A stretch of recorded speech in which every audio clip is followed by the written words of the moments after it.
Olá amiga, olá amigo do Find Talk, tudo bem com vocês? Eu sinceramente espero que sim. Edu Pires aqui para mais um episódio desse nosso bate-papo às sextas-feiras muito bacana, normalmente tratando das notícias que impactaram os nossos mercados ao longo da semana, principalmente aquelas em que eu possa dar os meus 20 centavos, encontrar um elo comum em todas elas. Hoje vamos para um episódio um pouco diferente.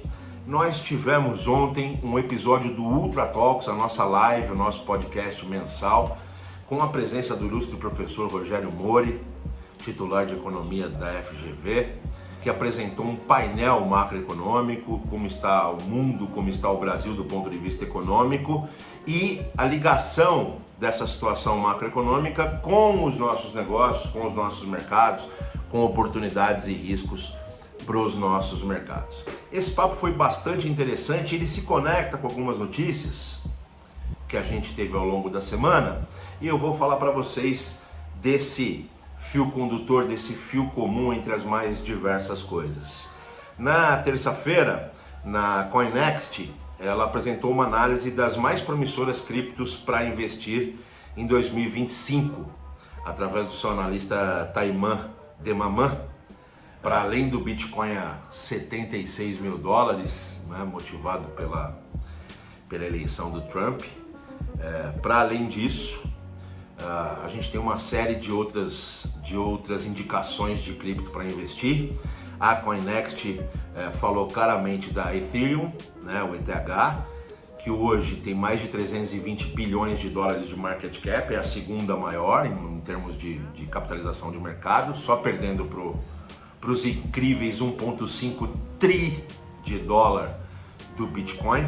Na segunda posição, com 320 bi de dólar, vem a Ethereum, que vem crescendo de forma bastante sustentável, e alguns indicadores mostram que ela tem potencial de desenvolvimento de valor ainda ao longo dos próximos meses.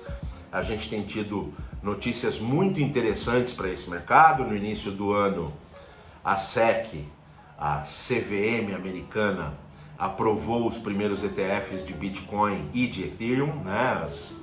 O ETF é um fundo baseado nesses criptoativos, né? Dando mais solidez ainda à criptoeconomia. Aqui no Brasil nós também temos algumas coisas bem interessantes sendo aprovadas pela B3.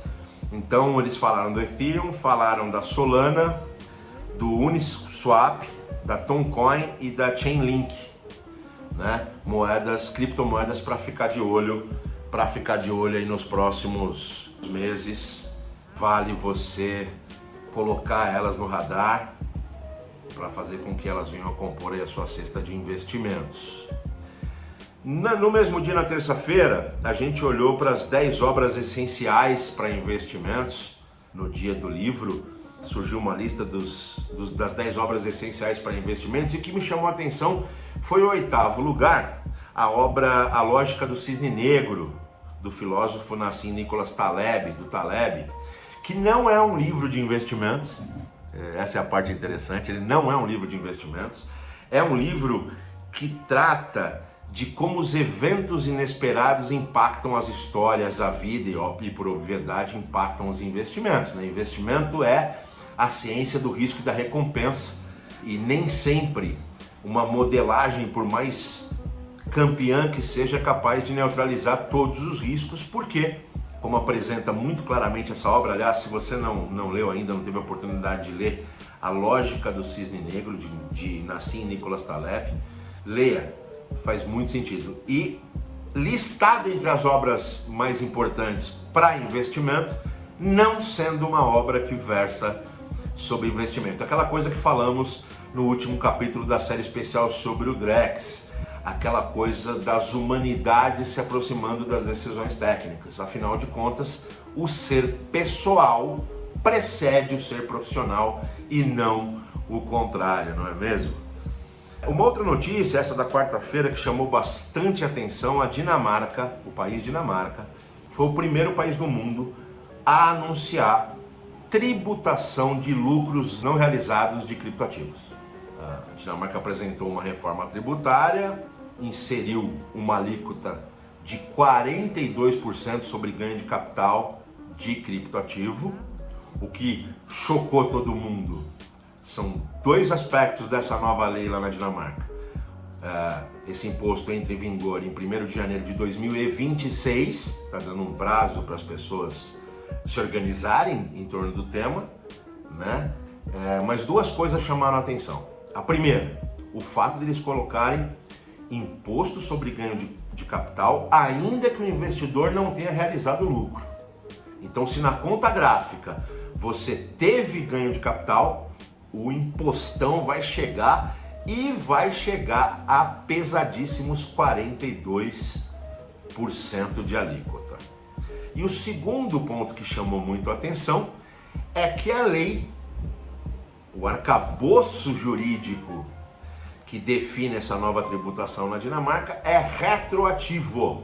Então ele passa a vigorar em 1º de janeiro de 2026, com efeito sobre os ganhos e perdas de capital desde 3 de janeiro de 2009, coincidentemente, data que se começam as negociações do Bitcoin lá atrás, tá? Então tudo que o cara realizou ou não de ganho de capital desde 2009 será tributado a partir de janeiro de 26. O dado menos assustador e positivo da lei é que ele permitirá a compensação de perdas. Obviamente, não dá só para tributar os lucros, ele vai permitir a compensação de perdas, mesmo que não seja no mesmo criptoativo. Então, se você tem uma cesta de criptoativos, você ganhou muito, mas perdeu demais, ganhou muito em um criptoativo, ganhou muito no Bitcoin, por exemplo, mas perdeu no Ethereum, você vai poder compensar essas perdas entre os diversos ativos. A outra boa notícia é, uma vez definida uma esteira tributária para um ativo, esse ativo sai das sombras, né? E ganha poder institucional, cada vez mais ganha poder institucional. Então você aí, que ainda tem muito medo da criptoeconomia, pode começar a ficar um pouco mais tranquilo, porque tem outros países na Europa, o próprio Brasil, estão olhando, inclusive tributariamente, para esses ativos, o que torna eles cada vez mais reais. Então, outro assunto no entroncamento entre as humanidades e a tecnologia ou o desenvolvimento de produto. Também tivemos uma série de notícias sobre retorno pujante de investimentos, né? Várias fintechs, a TOTUS de olho na Estônia vendendo a Lynx. Você teve alguns outros investimentos importantes que foram apresentados hoje de manhã no Morning Talks do Lincoln. Sugiro a vocês darem uma olhada nesse episódio do Morning Talks, mostrando o retorno a tickets interessantes de investimento. A própria TOTUS colocando 40 e poucos milhões na varejo online, enfim, uma série de cases ali que estão nas notícias hoje do Morning Talks. Vale a pena você dar uma olhada e uma lida, mas o que eu quero tratar não é especificamente das negociações, isso foi muito bem tratado pelo próprio Lincoln hoje de manhã no Morning Talks. O que eu quero tratar é que, de novo, o fluxo de capital começa a entrar de novo no Brasil. Os M&As voltam a acontecer com bastante força e o ticket, né, o valor dos investimentos, começa gradativamente a aumentar de novo. Então, se você tem uma boa tese, se você tem um bom produto, se você tem um bom business e precisa captar, o ar começou a ficar menos rarefeito novamente. Isso é uma excelente notícia.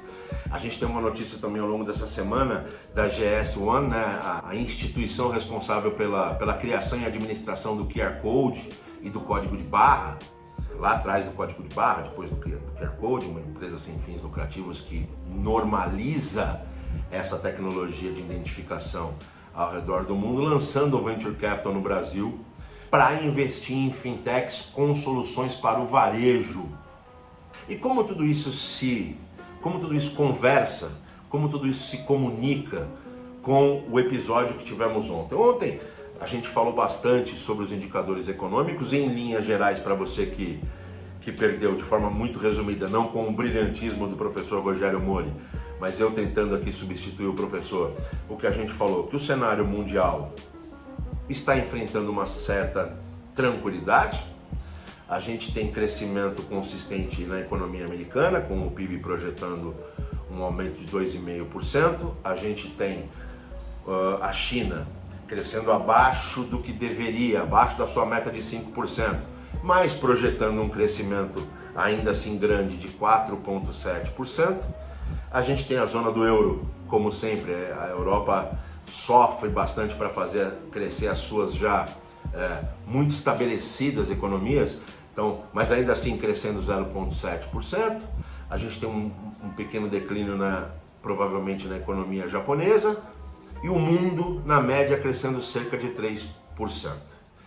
Com algum movimento inflacionário ou início de movimento inflacionário em algumas dessas economias, nada muito alarmante ainda, mas algum movimento inflacionário. Todas as economias de fora, as principais economias, reduzindo, apesar desses sinais inflacionários, ainda com confiança de reduzir as suas taxas de juros. Estados Unidos reduzindo, Europa reduzindo, enfim. Alguns sinais de preocupação com o emprego, principalmente na China. E aqui no Brasil, a nossa já histórica resiliência econômica surpreendendo novamente. Né? Em dezembro de 23, se você olhasse para as projeções da economia brasileira, em dezembro de 23, tratando de 24, a expectativa era de um crescimento de 1,5%. Pois bem, apresentaremos um crescimento na ordem de 3,2%, 3,3% do nosso PIB em 2024. Uma surpresa bastante positiva. Taxa de desemprego na casa dos 6,5%, um número interessante para efeito de Brasil, ou seja, do ponto de vista de crescimento econômico, o Brasil surpreende novamente aí na retomada pós-pandemia. Vamos aí para o segundo ano na casa dos 3%, quando já se imaginava uma retração e um crescimento de apenas 1,5%. O que tem de ponto de atenção no Brasil? Infelizmente, a nossa situação fiscal. O nosso governo gastando como nunca, né, assustando bastante a situação fiscal brasileira. E é por essa situação fiscal que o fluxo de capital ainda não vem com a força que deveria, porque a gente apresentando uma noção de crescimento, com essa expectativa de crescimento vem um movimento inflacionário que está mais resiliente do que você esperava, principalmente a inflação de serviços, né? A gente tem as contas de energia elétrica puxando fortemente para cima com as crises hídricas e as bandeiras amarelas e vermelhas. A gente tem um movimento inflacionário que fez o Banco Central ter que retomar a cartilha de aumento de juros, e estima-se que vai aumentar ainda aí mais 2 ou 3 pontos percentuais até meados do ano que vem, porque a gente está preocupado com essa movimentação inflacionária. Essa inflação, esse sustinho do movimento inflacionário, aliado à nossa questão bastante preocupante do ponto de vista fiscal, com o governo demonstrando uma sanha arrecadatória como nunca, mas apresentando muito pouco ou nada até do ponto de vista de gestão da despesa, preocupa bastante o investidor e faz com que, apesar do crescimento econômico, o dólar tenha essa disparada dos últimos dias. Então temos aí uma situação cambial desconfortável, com o dólar lá nas alturas. De acordo com o professor Rogério Mori, o preço matemático ou o preço econômico do dólar deveria estar na casa dos 5,10, está beirando 6 por conta desse descontrole fiscal e deste problema com a inflação. Então, mesmo os países de fora baixando os juros e a gente no sentido de aumentar os juros, o que teoricamente deveria trazer um fluxo de capital automaticamente para cá, ele não veio com a força que deveria por preocupações do investidor com o cenário fiscal. A iniciativa privada trabalhando de forma muito intensa. Tem uma questão no crescimento. Se a gente olhar para o crescimento de 3% de 2023 da nossa economia, ele foi basicamente ancorado no agronegócio, que a gente já está cansado de saber que é muito poderoso, e nesse ano não. nesse ano a gente tem diversos setores apresentando crescimento e não só o agronegócio. Esses 3.2, 3.3 que a gente deve crescer esse ano, eles estão muito melhor distribuídos ao longo de diversos setores. Até o setor industrial mostrando crescimento interessante. O setor industrial, que infelizmente no Brasil sofre há 50 anos, começa a mostrar sinais de resiliência e crescimento. Então, esses 3.2, 3.3 que a gente deve apresentar de crescimento esse ano, quando você olha de forma mais detalhada e granular para como ele se compõe, ele está se compondo de forma muito mais saudável do que o do ano passado, que basicamente se ancorou no agronegócio. Então, mas a gente é brasileiro e não dá para festejar somente, tem o olho na pressão da nossa situação fiscal, tem o olho na pressão do movimento inflacionário que nos deixa bastante preocupados, ok? Então, olhando para essas coisas, no final do papo ontem eu fiz uma pergunta para o professor. Na verdade, o programa inteiro falou de indicadores macroeconômicos, mas a gente sempre tentou levar o programa para como esses indicadores podem tentar explicar como vai ser o futuro dos nossos mercados. Tive também, nesse papo também teve o Lincoln Rocha, presidente na figura de presidente da Pagos. O Lincoln acredita que apesar das questões de atenção dos nossos indicadores econômicos, o Brasil continua crescendo.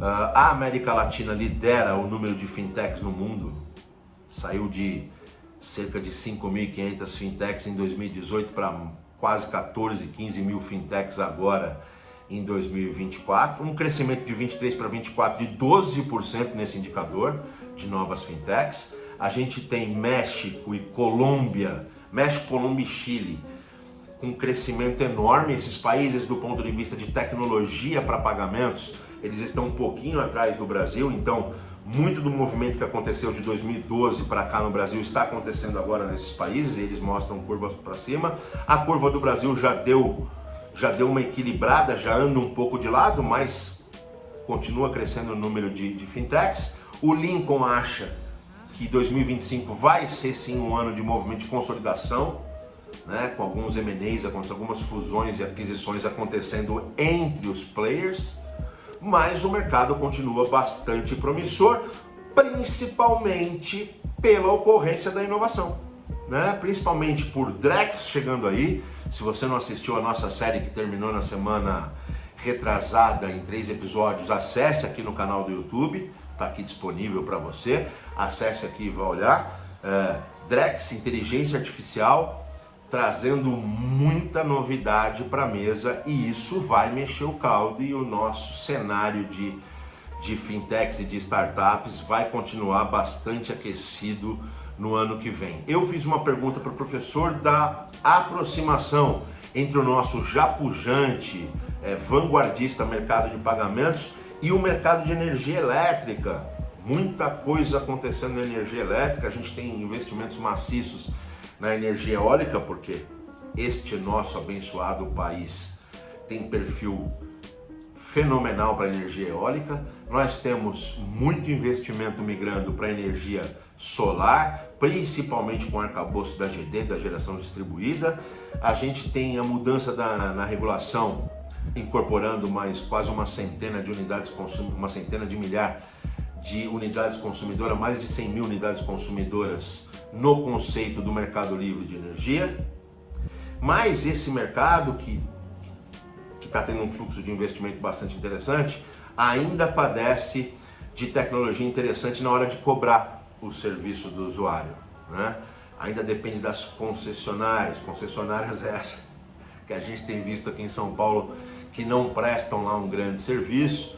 Muita coisa é atrelada ainda à concessionária, então tem um desafio de pagamento. Eu perguntei para o professor se uma das tendências do ano que vem é a aproximação desses nossos mercados de banking e pagamentos com o mercado de distribuição de energia. Ele, do alto de sua cátedra de economia, mas também de ter sido assessor parlamentar para a economia, de ter olhado muitos setores, estudado muitos setores, ele acha que sim, que essa aproximação pode ser um vetor de desenvolvimento, além do próprio Drex, além de tudo que a gente já faz em instant payments. A gente também falou bastante sobre a necessidade de crescer a relação crédito bancário-PIB. O professor explicou ontem por que alguns dos motivos pelos quais esse número cresceu muito no Brasil. Hoje está na ordem de 54% do PIB, né? A relação de crédito bancário disponibilizado versus o PIB está na ordem de 54%. Há 20 anos ele orbitava na casa dos 25%, 26%. Então cresceu muito. Chegou aí na base dos 50 no fim do governo Dilma, de acordo com o professor Rogério Mori. Hoje está na casa dos 54, mas ele ainda é muito baixo se comparado às economias mais pujantes, né? Nos Estados Unidos isso é perto de 200%, nos países da OCDE, exceto Estados Unidos, fica na média de 130% do PIB. Então o Brasil precisa desse crédito bancário. Várias características apresentadas pelo professor ontem, conjecturais, ainda impedem, né, o próprio financiamento da dívida pública, né, o próprio crédito direcionado para o agro, tira ar do crédito bancário mais simples para o giro dos negócios, para as famílias e tudo mais. O crédito ainda é muito caro, é muito de curto prazo no Brasil e muito caro, apesar dos movimentos que aconteceram, principalmente no mercado de crédito com garantia, ainda é muito caro buscar crédito no Brasil, e isso, sem sombra de dúvidas, é um fator de atraso no desenvolvimento da nossa economia. Economia nenhuma cresce com o seu recurso próprio, ela precisa de crédito bancário para crescer, e a gente precisa mudar os arcabouços para facilitar que esse capital escoa de forma mais equânime através dos diversos mercados. Então, o que eu quis dizer com tudo isso é que os mercados oscilam muito entre a pujança e o crescimento proposto pela inovação e pela tecnologia, mas eles ainda são reféns do atraso das máquinas públicas, do quanto os movimentos eleitoreiros atingem ou impactam os objetivos de desenvolvimento. A gente se descolou um pouco disso aqui no Brasil com a independência do Banco Central, que ontem eu também fiz essa pergunta direto para o professor, se ele acha que o peso do PT ter tomado uma surra nas eleições municipais, aliado ao fato do presidente Lula ainda não ter um claro sucessor, nem o centro-esquerda para a esquerda tem um claro sucessor, sequer despontando no universo. A gente tem talvez João Campos no Nordeste fazendo um belo trabalho e começando a se formar como uma liderança de centro-esquerda que talvez seja pujante, mas não para 26, não está pronto para 26. Então eu perguntei para o professor se esse caldo, né, do PT não ter uma grande visão de sucessor, do Lula estar envelhecendo, agora teve aí a questão da queda no banheiro, aliado ao pau que o PT tomou nas eleições municipais, se isso pode trazer algum risco para a independência do Banco Central. O professor Rogério Mori diz que não acredita nessa questão. O que preocupa mais ele é a teimosia do presidente em usar o mesmo remédio que ele usou lá nos primeiros mandatos, né, de usar a máquina do Estado para gastar muito e transformar a máquina do Estado num agente de desenvolvimento econômico, sendo que naquela vez, quando ele fez, ele tinha um Brasil um pouco diferente, ele tinha as contas públicas arrumadinhas deixadas pelo Fernando Henrique, tinha um bom nível de reserva, temos um bom nível de reserva ainda, mas tinha um excelente nível de reservas para a época, então ele tinha questões conjunturais que tornavam mais palatável essa política de usar o Estado como alavancador de negócio, como alavancador de economia. Dessa vez ele não tem essas condições tão claramente sobre a mesa, e repetir exclusivamente uma receita que deu certo numa outra conjuntura pode ser desastroso, mas o professor não vê um risco muito grande, até pela escolha do Galípolo, ele não vê um risco muito grande do presidente mexer na independência, pelo menos não claramente, não oficialmente na independência do Banco Central. Então a gente, com o Banco Central independente, a gente conseguiu lá na esfera monetária se defender o quanto precisava e do jeito que precisava, apesar das bravatas. Conseguimos com a agenda BC+, BC Plus, a gente conseguiu desenvolver Pix, estamos desenvolvendo Drex, ou seja, conseguimos tornar o nosso mercado financeiro ainda mais pujante, ainda mais parrudo, ainda mais tecnológico e inovador, referência para vários mercados do mundo, o que também colaborou para esse crescimento da economia. Então, este meio termo entre as humanidades, sejam elas positivas ou negativas no aparato político, e o desenvolvimento é o que está balizando, o crescimento, é o que está balizando a pujança ou a fragilidade dos mercados ao longo do tempo. E fiquemos atentos a isso, né? Porque tudo isso no Brasil ainda é pautado pelo amor que o brasileiro tem pela dualidade, né? Pelo preto e branco, pelo Fla-Flu, pelo Corinthians e Palmeiras, pela esquerda e direita, esse assunto chato, envelhecido. Então a gente tem que tomar muito cuidado para que essa guerra de costumes ideológicos não permeie, né? Nós que estamos no mercado precisamos tomar cuidado para não deixar que ela permeie as nossas decisões e continuemos desenvolvendo o nosso mercado para dar guarida aos milhares e milhares de jovens que a cada ano precisam de espaço no mercado de trabalho. Ok, gente, espero que tenha sido um wrap-up bom do papo de ontem, mais de algumas notícias que me chamaram a atenção. O mundo da criptoeconomia precisa ser olhado por você, que se ainda não olhou, precisa olhar. O Drex precisa ser olhado por você, a gente já fez até uma série especial aqui. E as questões macroeconômicas, elas se abrem do jeito que o professor muito claramente deixou bastante explicado no nosso episódio do Ultra Talks de ontem, que convido vocês a acessarem aqui nesse canal. Um bom final de semana e um beijo!